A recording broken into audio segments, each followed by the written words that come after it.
buenos días, hermanos, ¿cómo han estado? Es un gusto estar nuevamente aquí para compartir la palabra de Dios con ustedes. Hoy día sábado, otra reunión más, y estamos tratando acerca de eventos del porvenir. Está basado mayormente este estudio en el libro Eventos del Porvenir del Dr. Pentecostes y también de otros autores de muy buena reputación en el asunto, en el área de la escatología, como es Dr. J. Vernon McGee, el Dr. Lehman Strauss y otros maestros más. Empezamos el estudio la semana pasada hablando acerca de lo que es la interpretación bíblica. Recordemos, vimos que había dos posiciones. Había unos que decían que no hay un reino literal de Cristo, ni tampoco hay 1000 años. A este punto se le llamaba amilenarismo. También había otra posición en que decían que hay un reino milenial, un reino de 1000 años, y literalmente esta posición se le conocía como premilenarismo. Bien, hemos estudiado eso la semana pasada, que el asunto de que entran dos posiciones teológicas está basado en la hermenéutica, la herramienta que están utilizando para esto, el intérprete. Por eso vamos a hacer, antes de entrar en el estudio de la escatología, vamos a entrar en el estudio de la hermenéutica. Y estábamos viendo que había varios métodos de interpretación, de los cuales hay dos que han sobrevivido en la historia, y es el método de interpretación alegórico y el método de interpretación gramatical histórico. Estábamos analizando estos métodos y nos quedamos en que estábamos analizando el método alegórico. Bien, antes de continuar con el estudio, vamos a encomendarnos a nuestro Padre en oración y oremos. Amado Padre que mora en las alturas de los cielos, gracias por ser tan bueno con nosotros, gracias por ser tan bueno, por perdonar el pecado, perdonar la maldad de nuestros corazones. Amado Padre, le pido, Señor, que nos dé entendimiento, que hable a nuestros corazones y podamos entender su palabra. Padre, vamos a tratar un tema que es importante, que es la hermenéutica. ¿Cómo entendemos, Señor, lo que usted está diciendo? Padre, le pido sabiduría para entender y le pido, Señor, que sea usándome su Santo Espíritu, que no sea yo hablando, sino su Santo Espíritu a través de mí, que sea el instrumento que usted usa. Padre, todo esto se lo pido en el precioso y santo nombre de mi Señor y Salvador Jesucristo. Amén. Bien, estamos viendo este tema y justamente nos quedamos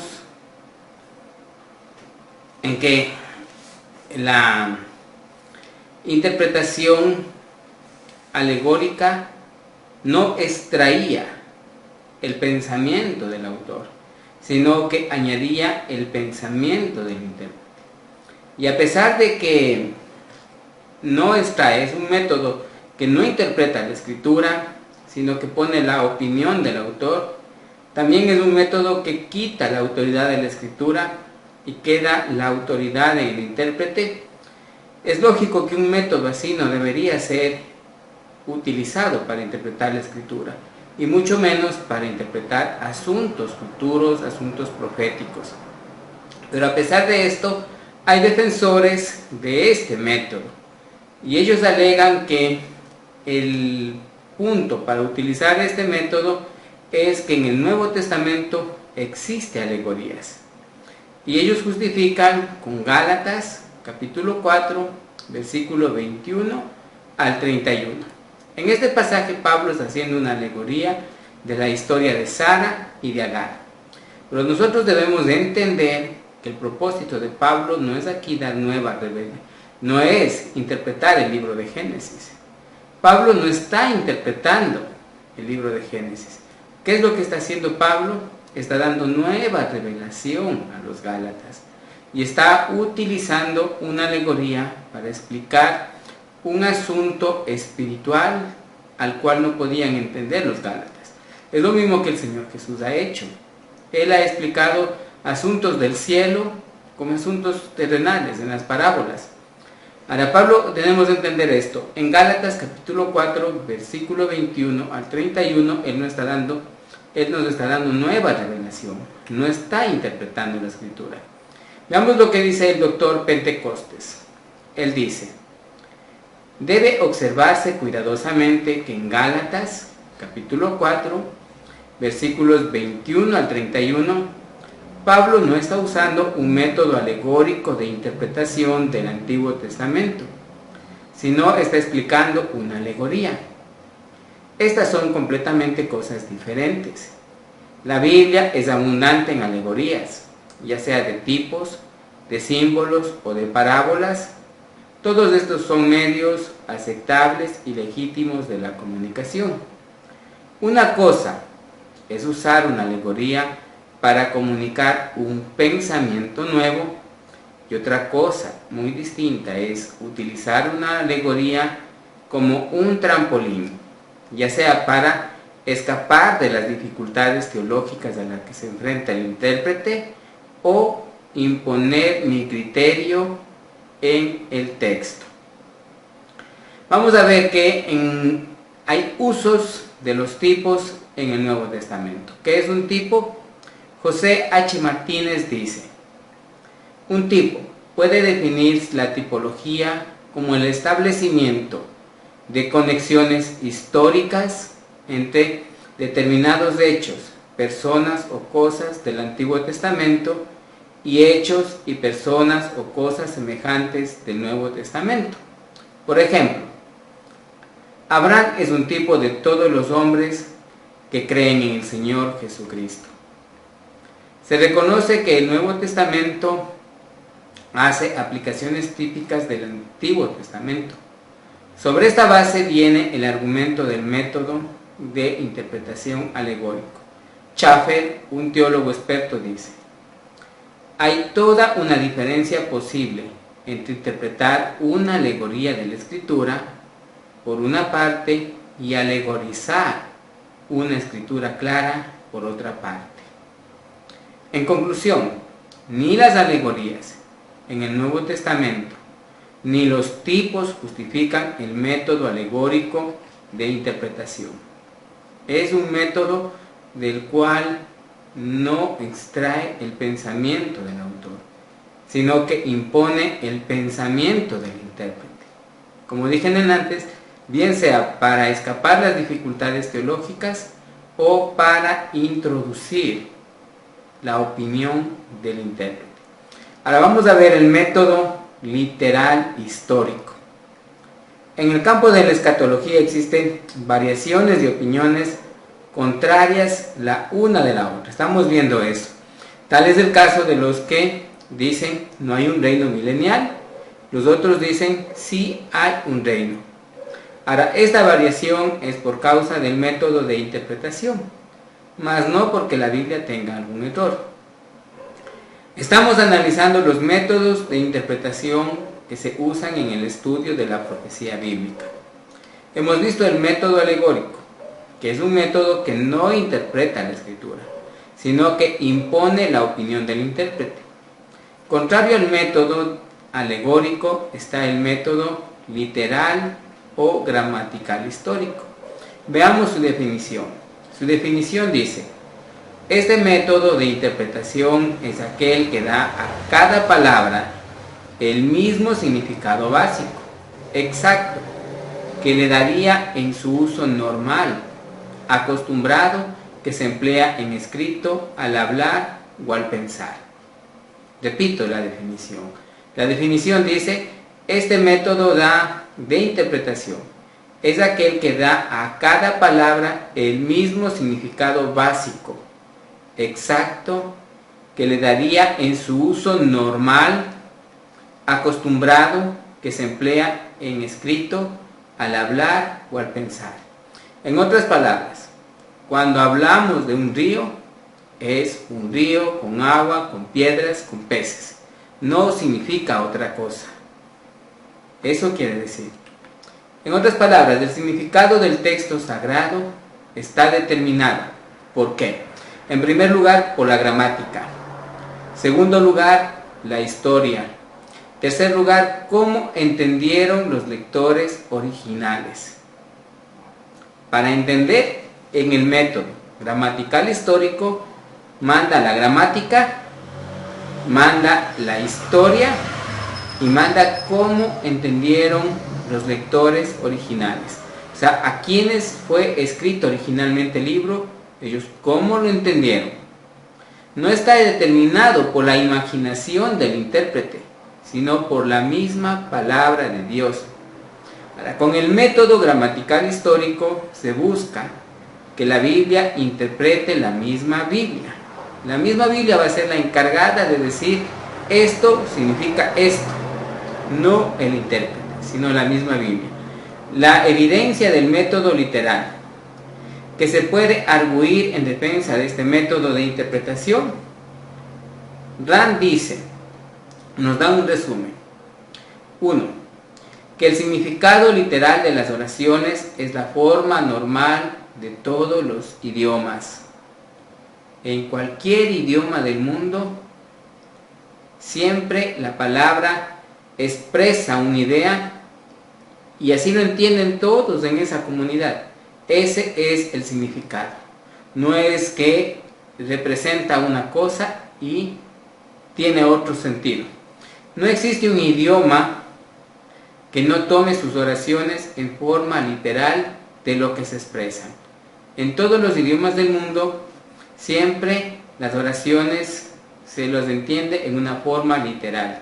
Dan continúa, él nos dice que todos los significados secundarios de documentos, de parábolas, de tipos, de alegorías y símbolos dependen del significado literal. Para poder comunicar una verdad de la esfera espiritual a la que no estamos acostumbrados, debe haber un entendimiento de la esfera en la que sí estamos acostumbrados. No conocemos el cielo. ¿Cómo vamos a entender las cosas celestiales? Pues las parábolas, las alegorías, los símbolos, los tipos nos comunican algo del cielo haciendo una imagen de algo que está en la tierra con lo que estamos acostumbrados. Una parábola, un tipo, una alegoría debe entenderse en el sentido literal al cual comprendemos. C. Que la mayor parte de la Biblia tiene sentido adecuado cuando se interpreta literalmente. Si se entiende de una forma gramatical histórica, la Biblia coge sentido. Puede entenderse literalmente. Tiene sentido la historia, se comprende mejor, las instrucciones son claras. D. El enfoque literal no descarta ciegamente las figuras de dicción, símbolos, alegorías o tipos, sino que si la naturaleza de la oración así lo requiere, fácilmente acepta el segundo sentido. Que este método es el único obstáculo cuerdo y seguro para la imaginación del hombre. En otras palabras, el método gramatical histórico le pone un alto a la imaginación del hombre. No puede introducir el criterio del hombre. Tiene que extraer el pensamiento del autor. Dios dio su palabra como una revelación para el hombre. Por lo tanto, se espera que su revelación fuera en términos exactos y de acuerdo con las leyes de la gramática y de la dicción. Un método de interpretación alegórica nublaría el significado del mensaje dado por Dios, porque el método alegórico dice que las palabras dicen una cosa, pero significan otra. El método gramatical histórico, en cambio, dice que lo que dice la palabra, eso significa. El método de interpretación literal es usado cuando se cita el Nuevo Testamento, cuando se cita el Antiguo Testamento en el Nuevo Testamento. El Señor Jesús, cuando citaba el Antiguo Testamento, lo hacía en una forma gramatical histórica. Solo hay que fijarse en las profecías que fueron cumplidas en la primera venida de Cristo. Todas se cumplieron de una forma literal. La vida de Cristo, su ministerio, su muerte, todo lo que el Antiguo Testamento anunciaba de él, se fue cumplido a exactitud. E incluso hasta el precio de la traición que dijo Judas fue anunciado.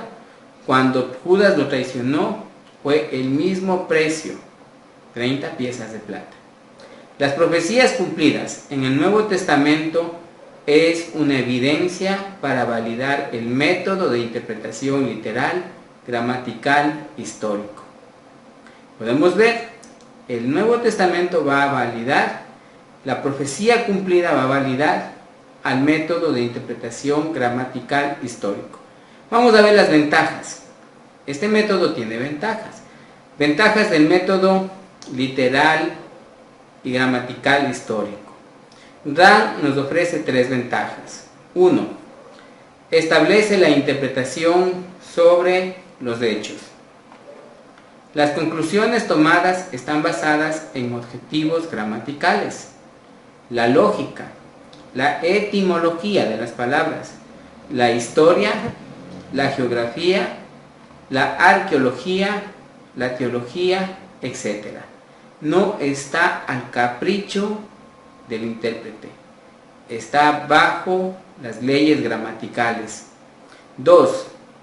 Ofrece un dominio sobre la interpretación, similar a la que se hace la experimentación para el método científico.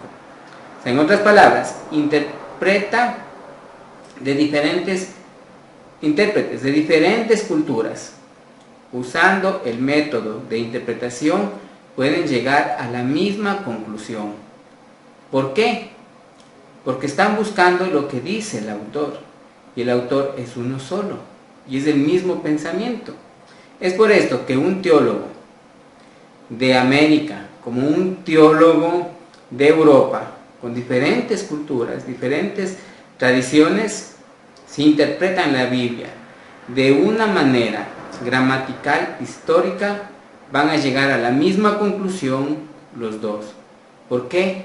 Porque ellos están sacando lo que el autor dijo, no lo que ellos están pensando. Con el método alegórico ocurre todo lo contrario. No es el autor el que da el significado, sino es el intérprete.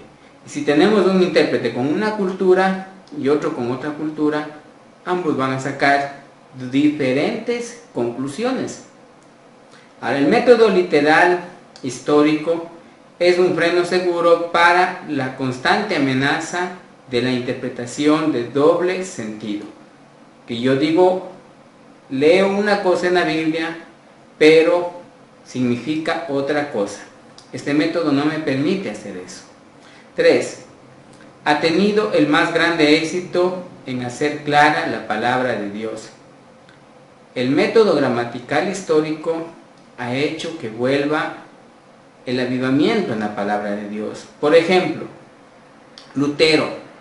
Martín Lutero dio un avivamiento hacia la doctrina de la salvación, cuando todo estaba ya prácticamente nublado. La iglesia tradicional nubló y dijo que para ser salvo tenía que pagar a la iglesia para hacer la transacción de la salvación. Cuando Lutero empezó a leer el libro de Romanos y lo entendió de una forma gramatical histórica, llegó a la conclusión que la salvación es por fe. Lo mismo podríamos hablar de Calvino. Ellos pudieron entender lo que Dios estaba diciendo porque tomaron la Biblia en una forma gramatical histórica. Fue el método que ellos usaron y fue el método que pudieron entender lo que Dios estaba diciendo. 4. Tiene una autoridad por la cual la interpretación puede ser probada. La interpretación puede ser puesta a prueba para comprobar qué es lo que Dios está diciendo. Contrario al método de interpretación alegórico, que no tiene una prueba, no tiene cómo probar las conclusiones, este método sí tiene cómo probar. Y la misma Biblia va a aprobarlo o a desaprobarlo. 5. Libera del misticismo como requisito para la interpretación. No se necesita el intérprete entrar en un trance con ningún espíritu para poder interpretar la Biblia. Muchas veces, no todos, pero hay ciertos intérpretes alegóricos que entran en trances espiritistas para poder dar la interpretación. Con este método gramatical histórico, el intérprete lo único que necesita es conocer las reglas gramaticales y puede entender la palabra de Dios. Con este método, un creyente que lea la palabra de Dios en un sentido normal, ¿qué quiero decir con un sentido normal? Como cuando lee cualquier libro, como cuando lee el periódico que compra, con sus reglas gramaticales podrá entender e interpretar la escritura sin la ayuda de ninguna otra persona. No necesita tener una imaginación extraordinaria, ni tampoco tiene que evocar espíritus para poder entender las escrituras. Simplemente leerlo, conociendo, eso sí, las reglas gramaticales, y va a poder entender lo que la Biblia está diciendo. A este método literal y el lenguaje figurado, el método literal y el lenguaje figurado en la Biblia. Alguien puede decir, bueno, tenemos un método literal, pero sabemos que la Biblia está llena de lenguaje figurado. Todos sabemos eso. ¿Cómo aplicamos el método literal cuando encontramos un lenguaje figurado? Como por ejemplo las parábolas.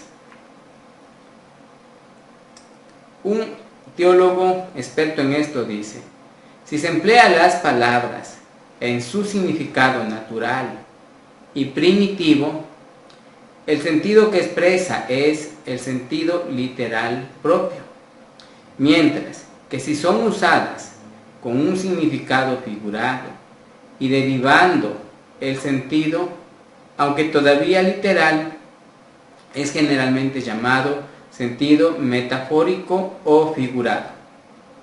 Fin de las palabras. Ahora, para entender lo que este hombre está diciendo, vamos a dar un ejemplo. Por ejemplo, el Evangelio de Juan, capítulo 1, verso 6.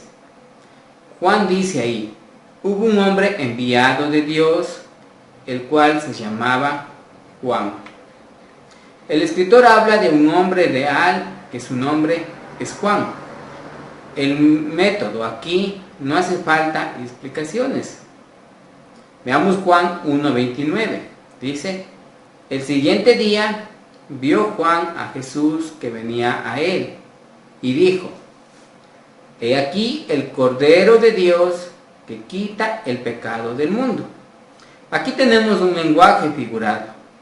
¿Cómo interpreto con el método literal, gramatical, histórico?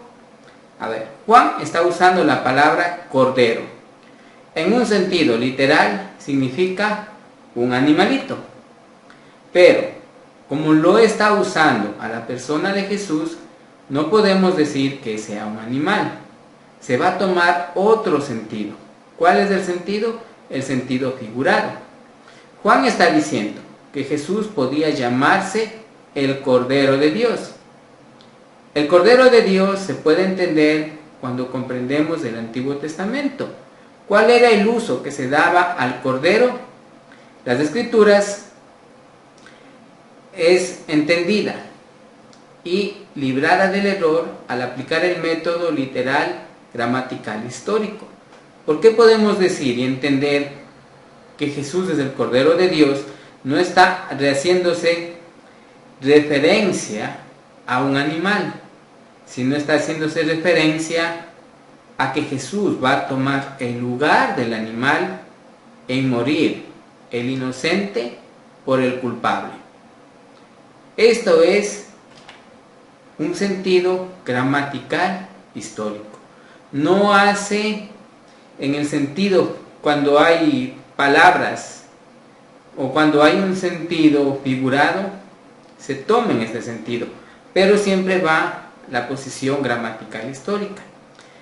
Ahora, pese a que es el mejor método de interpretación, hay quienes presentan objeciones a este método. Y vamos a ver las objeciones. Las objeciones contra el método literal gramatical histórico. La primera objeción que le ponen a este método de interpretación es: el lenguaje de la Biblia frecuentemente contiene figuras literarias. La Biblia contiene muchas figuras literarias, pero las figuras literarias están para enseñar una verdad literal. Eso no exige una interpretación alegórica. Ya habíamos hablado, una cosa es que yo interprete la Biblia poniendo alegorías, poniendo mi criterio personal, y otra cosa es cuando Pablo da una nueva revelación. No está imponiendo la mente del autor sobre el texto, porque está dando nueva revelación. La Biblia dice que Dios es espíritu. Segunda objeción. La primera objeción es que la Biblia contiene muchas figuras literarias. Y podemos entender que tanto Pablo, el Señor Jesús y los autores del Nuevo Testamento usaron muchas figuras literarias. Segundo lugar, Dios es espíritu. Dios es espíritu y Él pudo revelar la verdad en una esfera de la cual no habíamos entrado aún. Una esfera de la cual no vivimos ahora. Mediante la transferencia de lo que es literal, verdad, a la esfera conocida. Ahora, el hecho de que Dios sea espíritu no demanda una interpretación alegórica. Vamos a ir concluyendo el tema. En el estudio de acontecimientos futuros nos encontramos con opiniones contrarias al mismo tema, como está, por ejemplo, que unos dicen que no hay un reino del Señor Jesucristo por 1000 años aquí en la tierra, y otros dicen que sí hay, que este reino está ahí. Entonces vemos que hay opiniones contrarias que van en dirección contraria. Ahora, el problema no es la escritura, sino el método de interpretación que están utilizando los intérpretes. Al estudiante de la escatología debe tener claro que el método de interpretación va a usar antes de entrar en la consideración de cualquier tema escatológico. Debemos de estar claros qué método de interpretación vamos a usar. Es como cuando van a hablar a un carpintero y le van a decir que quieren de ciertas medidas específicas un mueble. Pero antes de empezar a cortar la madera, el carpintero tiene que estar de acuerdo en qué tipo de medida va a usar. Si va a usar pulgadas, si va a usar centímetros, si va a usar metros. ¿Qué tipo de medida va a establecer? Porque si no están de acuerdo con el dueño del trabajo, el resultado va a ser diferente. Asimismo es, el intérprete tiene que usar el método correcto de interpretación para poder llegar a la verdad. A través de la historia se han levantado varios métodos de interpretación, de los cuales se han ido desvaneciendo la misma historia. De estos varios métodos, solo hay dos de los que están al presente prevaleciendo para interpretar la profecía. Estos dos métodos son el método alegórico y tenemos también el método literal, gramatical, histórico. El método alegórico no es apropiado para la interpretación de la profecía, porque no interpreta la escritura, sino que pone la opinión del intérprete. El método literal o gramatical histórico es apropiado para la interpretación de la escritura, porque el significado del texto es determinado por la gramática, la historia, y se busca que la misma Biblia sea su propio intérprete. Hasta este momento, el método literal es la mejor opción para el estudio de la profecía. Para poder establecer este método, vamos a conocer la historia de la interpretación. ¿Dónde empezó la interpretación de la Biblia? ¿Es acaso que todo un siempre desde Moisés tuvo que haber un intérprete que interpretara lo que Moisés estaba diciendo? ¿O hasta qué tiempo la nación de Israel entendía la palabra de Dios claramente, sin intérprete? ¿Desde dónde empieza la interpretación? Entonces, para poder establecer el método de interpretación, vamos a conocer dónde empieza la interpretación de la Escritura. Esto vamos a hacerlo la siguiente semana. Vamos a conocer la historia de la interpretación de la Escritura. ¿Quién empezó interpretando la Escritura? ¿Y por qué empezó?